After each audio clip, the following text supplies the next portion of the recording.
Bom, dando aqui continuidade à nossa aula de atomística, né, do tema 3 do FDS, eu gravei esse vídeo quase todo e percebi que não estava gravando. Então, para não gastar mais papel, né, eu vou partir aqui do que eu já tinha começado a utilizar, tá? Na primeira parte, a gente falou um pouco sobre a evolução dos modelos atômicos até chegar ao modelo atômico clássico, que é o modelo de Rutherford, certo? Que divide o átomo em duas regiões, um núcleo e uma eletrosfera. No vídeo anterior, eu disse que eu ia comentar um pouco justamente sobre o experimento, né, que levou Rutherford às conclusões acerca do modelo atômico dele, certo? Então agora eu vou explicar rapidamente aqui como, né, foi realizado esse experimento de Rutherford para chegar à ideia de modelo atômico por ele proposta, beleza? O que aconteceu, né? Como foi realizado o experimento? Havia aqui uma caixinha, né, um recipiente de chumbo com um emissor de radiação dentro, emissor de partículas alfa. Essas partículas alfa têm esta cara aqui, certo? E tem carga positiva. Esse 4 e esse 2, né, daqui a pouco a gente já vai discutir o que eles significam. Mas partícula alfa, para agora, são, né, partículas muito pequenininhas de carga positiva. Rutherford bombardeou, né, com radiação alfa uma lâmina, uma folha de ouro. Se os modelos atômicos anteriores, né, fossem precisos, o que se esperaria? Se esperaria que essas partículas batessem na lâmina e refletissem, e voltassem, né? Só que o que ele observou após a realização desse experimento? Ele observou que a maioria esmagadora das partículas alfa passavam direto, não encontravam resistência nenhuma, né, nessa folha de ouro. Uma quantidade pequena, mas ainda assim considerável, acabava sofrendo um pequeno desvio na trajetória. E uma quantidade ínfima, muito pequena mesmo, encontrava resistência, se chocava com a lâmina e voltava. Bom, a que conclusões chegou Ernst Rutherford após a realização desse experimento? A conclusão principal é de que o átomo átomos, né, eram espaços vazios, eram constituídos, a maior parte do átomo não tinha nada, né, era um grande vazio. Isso ele concluiu tendo em vista que a maior parte das partículas atravessou direto a lâmina de ouro e não encontrou resistência nenhuma.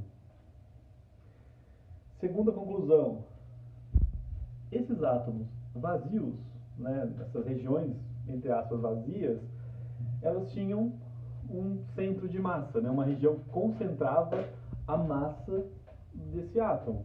Essa região ficou conhecida como núcleo atômico. Como partícula alfa tem carga positiva e ela sofria desvio ao passar próximo a esses núcleos, ele concluiu que as partículas nucleares também são positivas, né? É o que a gente vai posteriormente chamar de prótons. O que mais? A esse pedaço, né, essa região vazia, deu-se o nome de eletrosfera. Na eletrosfera existem os elétrons. Então, no núcleo nós temos os prótons, né, que são partículas de carga positiva, e na eletrosfera nós temos os elétrons, são partículas de carga negativa. Só para um efeito de comparação, o tamanho do núcleo em relação ao tamanho da eletrosfera é absurdamente desproporcional. Se esse núcleo fosse uma bola de tênis, a eletrosfera seria do tamanho do estádio do Morumbi, né? Só para ter uma noção, assim, com relação às dimensões do núcleo comparado à eletrosfera do átomo, beleza?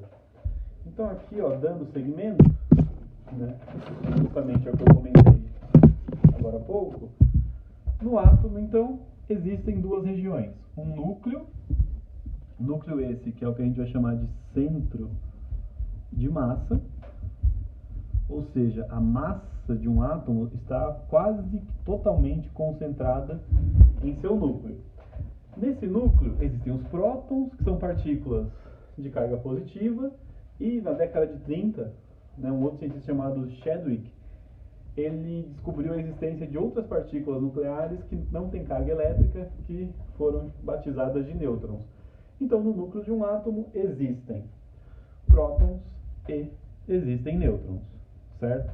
E aí, na eletrosfera deste átomo, existem os elétrons. Mas lembrando que a eletrosfera, a maior parte ali do espaço é ocupado por nada, certo? É um espaço que a gente costuma atribuir a ele uma grande região vazia, certo? Aí aqui eu fiz uma tabelinha, que também tem no seu material, com as três partículas nucleares, prótons, elétrons e nêutrons, e com a carga relativa e com a massa relativa dessas partículas entre si.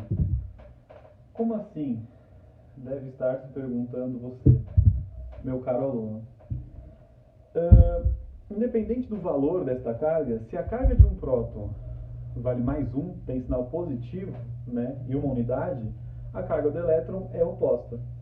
A carga do elétron ela vai valer menos 1, enquanto a carga elétrica do nêutron é neutra, é zero, certo? E aqui, com relação à massa, também é bom ressaltar o seguinte: a gente ainda não vai discutir qual unidade de medida para essa massa, mas a gente sabe que a massa de um próton e de um nêutron é praticamente a mesma, Se uma delas valesse 1 kg, por exemplo, a outra também valeria algo muito próximo de 1 kg. Enquanto a massa dos elétrons, de um elétron, é extremamente menor, é quase 2.000 vezes menor que a massa de um próton ou de um nêutron. Para efeito de comparação, se o próton lá tivesse 1 kg, um elétron teria por volta de 50 gramas. Então é um valor tão pequeno que a gente costuma atribuir a ele o valor de zero, um valor desprezível.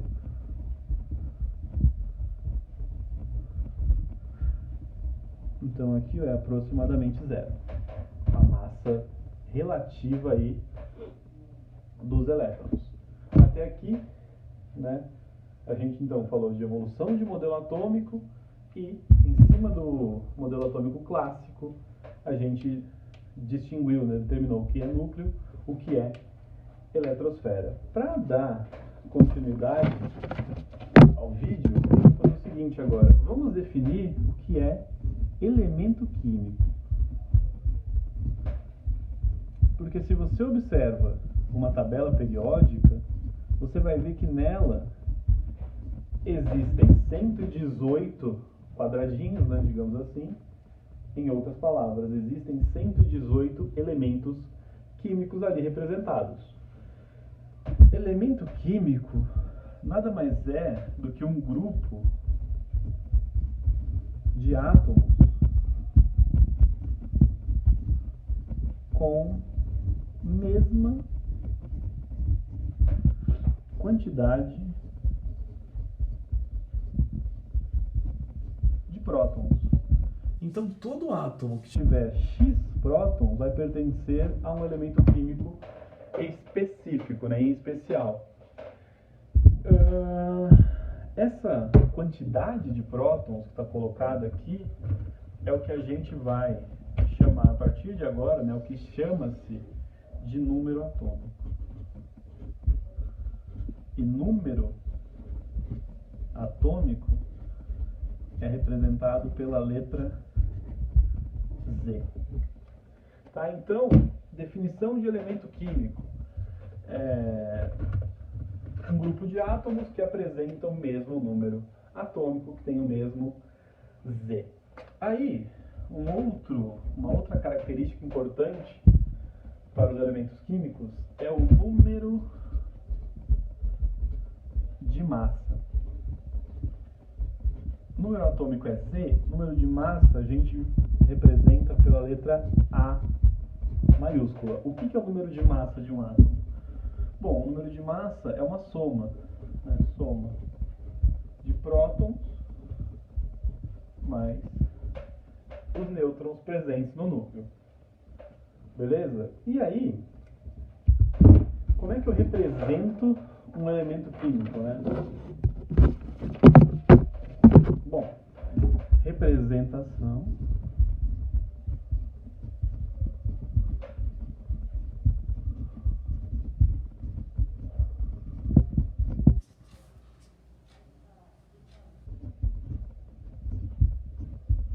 elemento químico. A gente vai sempre representar elementos químicos da seguinte forma: uma letra maiúscula, né, que quase sempre é a primeira letra do nome daquele elemento, por exemplo, hidrogênio é H, carbono é C, nitrogênio é N, e assim vai. Em cima, a gente coloca o número de massa, o A. Embaixo, a gente coloca o número atômico, que é o Z. E é importante a gente entender o seguinte: se eu pego o número de massa e subtraio o número atômico, eu consigo obter a quantidade de nêutrons daquele átomo. Beleza? Se aqui é próton e nêutron, aqui é só próton, a diferença me fornece os nêutrons. Para exemplificar para vocês, hélio, o elemento químico hélio, né, um dos isótopos dele, já volto a comentar o que é isso, tem esta cara aqui. O que eu leio dessa representação? Esse átomo de hélio tem 2 prótons e tem número de massa igual a 4. Portanto, ele também tem 2 nêutrons. Né? Mais um exemplo, Al. Um isótopo do alumínio tem esta cara aqui, 27, 13. Que leitura que eu faço disso? Esse átomo de alumínio apresenta 13 prótons e 14 nêutrons.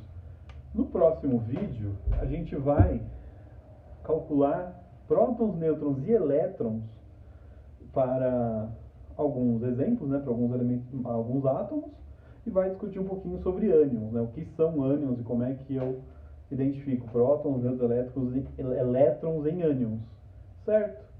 Então, até daqui a pouco, já vem o próximo vídeo.